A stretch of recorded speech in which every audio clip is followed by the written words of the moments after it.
কেননা এর মাধ্যমে মানুষ নিজেদের মধ্যে কথোপকথন করে পরস্পরের ভাব আদান প্রদান করে, যারা সুন্দরভাবে কথা বলতে পারে, উত্তম ভাষায় বক্তৃতা দিতে পারে, সমাজে তাদের মান মর্যাদা ও গ্রহণযোগ্যতা অত্যাধিক।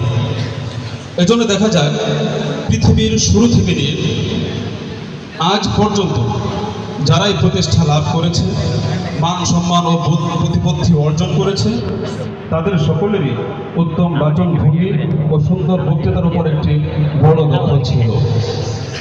এছাড়াও আজ পর্যন্ত পৃথিবীতে যত আদর্শ প্রচারিত হয়েছে,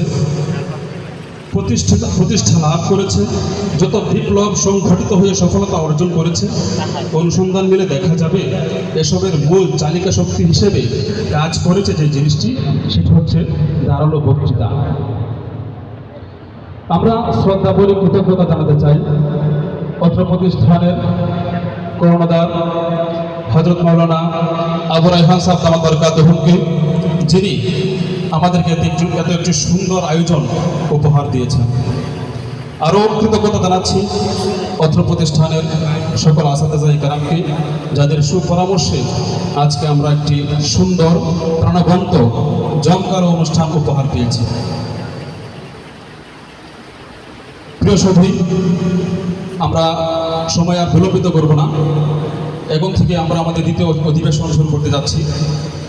এই অধিবেশনে